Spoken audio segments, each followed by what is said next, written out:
Hi you guys, and welcome back to the Creme Kitchen. This week's recipe, I thought I would go off the beaten path a little bit and do a salad. I don't want to lose you. Let me just tell you, everybody needs a good salad in their recipe box. I seem to always get them when I go out to dinner, but they're never quite the same at home. So I thought it would be fun to create a really yummy Italian chopped salad with crispy prosciutto and some rosemary olive oil croutons. What do you think? All right, so to begin with, a chopped salad to me just means everything's kind of chopped up smaller so it all fits on your fork and you get all the flavors in one bite. I haven't really investigated much more than that, and I don't know why Lucas is laughing at me. Because you're being funny. Oh, I know. I love a nice romaine salad. So what I have here is my own head of romaine, and I'm gonna start by washing this and chopping it up. I'll show you how I do that. I'm gonna take the outer leaves off that, may not look the greatest. I'm gonna start by chopping just these little end pieces off my romaine. Doesn't have to be perfect, but I am kind of particular about what the lettuce looks like. Now, a lot of people think you should tear the romaine. I'm not one of those people. I like to cut it because I'm gonna eat it right away. Once I got the outer, leaves off and the edges trimmed, I take my knife and I go in between each little rib of the romaine. So once I get that done, I just make some really long, thin strips like this. Now remember, I don't want really big pieces, and it's a struggle. Lucas, you must struggle sometimes with salad, getting those pieces in your mouth. I don't like that struggle. So any of these bigger pieces I didn't get, I just go over with my knife. Wait a minute, this is for the bread. Oh, Paula, chop a little more. You'll thank me. You want these pieces smaller. That's what makes it a chopped salad. See, I'm chopping into my salad spinner. If you don't have one of these, please go get one. They are so great. So we're gonna give this nice little wash. Okay, we're gonna give this a little spin in our spinner and get all that extra water off. Look at that. Look at that. Look at that. Stop saying I know, sorry. All right, we've got our salad washed and dried.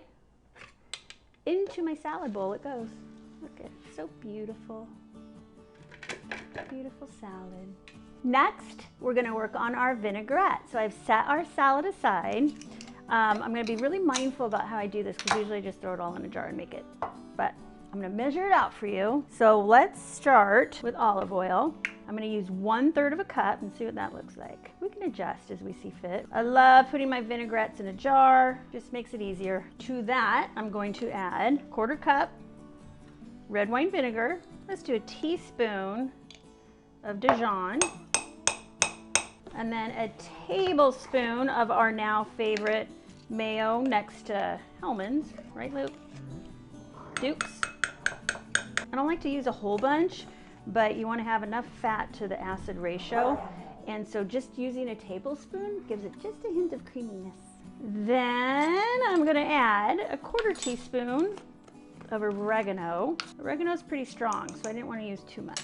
Let's do a 1/2 teaspoon kosher salt and some fresh ground black pepper. That was about a 1/4 teaspoon of fresh ground black pepper. Here's another thing I like to do when I'm making a vinaigrette or creamy vinaigrette. Let's add about a teaspoon of honey. Kind of cuts that vinegar edge. Woo-woo! And now comes the fun part. In a jar, you don't have to whisk it or do anything else. You just shake it. And then if you have leftovers, just put it in your fridge. I forgot something. It's an invaluable ingredient in this vinaigrette. What do you think it is? Garlic. Gotta have garlic. It's an Italian vinaigrette. What is wrong with me? And I have it right here. I'm just gonna get my microplane grater and grate it right into the jar. This is actually the most complicated thing we're gonna do for this recipe. Now we get to shake. We'll set that aside with our chopped lettuce. Now, all the other ingredients I'm gonna get chopped up, but I'm gonna heat my pan up two of them. One pan is going to be for my prosciutto. The other pan is going to be for our croutons. And I did get a rosemary olive oil. I thought it'd be a really nice complement to the Italian salad we're making. I'm gonna wash up some cherry tomatoes real quick. I'm washing up some green onions. I'm not gonna use all of them, but I want them nice and clean and dry. And then my cucumber. I like to use an English cucumber because you don't have those big seeds in them. Lucas, by the way, to all my viewers, is in a really good mood. Aren't you, Lucas? Yeah. Like that. Oh, No, because he missed me. oh yes, that. I was at the lake house for the last 4 days and he missed me. Let's start chopping because this is a chopped salad. I like to keep everything about the same size. Again, I want it to fit on my fork and fit in my mouth. I love the smell of cucumbers. It reminds me of summer, don't you think? So we'll do about half of a large English cucumber. But again, you can put as much as you want in your salad.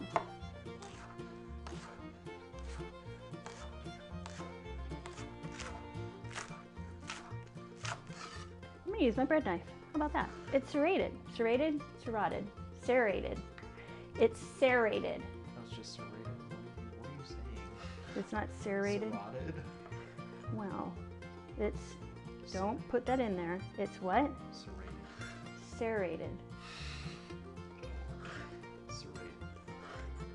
Got my serrated knife here. That'll do the job. Just making sure everything is about the same size.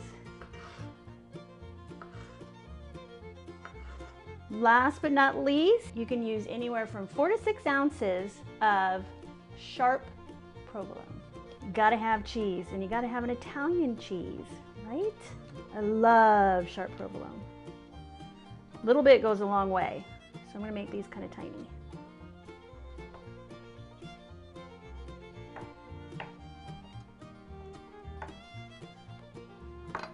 Now I'm going to prep our prosciutto and our rosemary olive oil bread. I mean, I like a lot of prosciutto. You don't have to use this much, but for me, it'll do.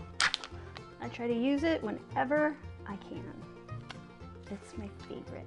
Lucas helped me peel all my prosciutto off of the parchment paper. So see, I have it in a pile right here. And I'm just gonna give this a nice rough chop because it's gonna shrink up when I cook it. I just kind of make a grid pattern out of it because I don't really want this to have everything be the same exact size. There. Cook it just like you would bacon. There's one right behind you with the dead fly. While our prosciutto is getting all crispy, so I'm gonna start with maybe 1/3 of the bread. And I'm going to just cut it like this, and then I'll show you what I'm gonna do. I want a little texture when I do this. I've got it in 4 kind of nice long wedges. I'm gonna use 2 tablespoons of olive oil and 2 tablespoons of butter. And 2.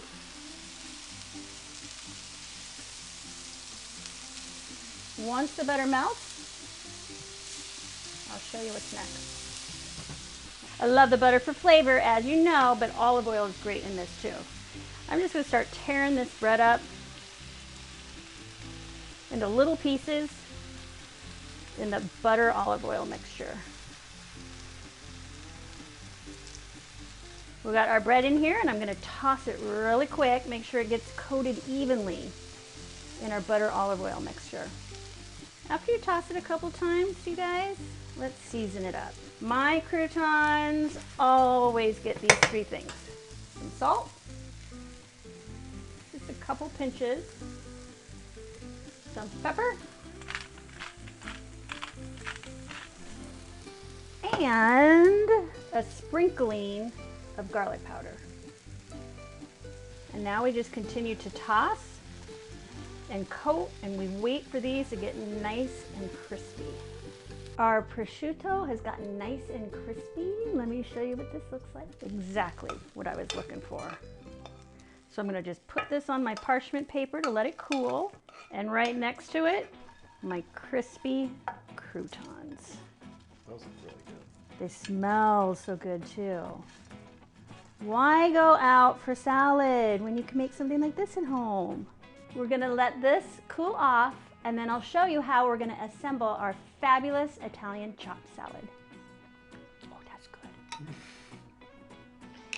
All right, you can assemble this 2 different ways, okay? I want you to toss your salad, if you're serving this family style, first in your vinaigrette. And I kind of like to make sure I drizzle around the edges, and that way it tosses evenly, okay?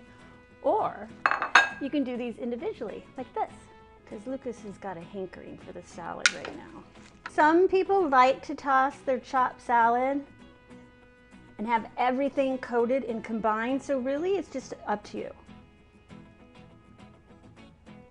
I see a couple bigger pieces in there. I think we'll live though, don't you? Oh, I didn't get my green onion. So this is how I would serve it individually. You could make this salad and have it for the week and take out a little bit of time like this for your lunches, right? Or you can just make it all at once, but I'll show you both ways. So this is tossed in my vinaigrette, and I'm gonna just throw all of this in here. Lucas, I'm gonna have you try this one. I'll give you extra croutons, okay? You're welcome.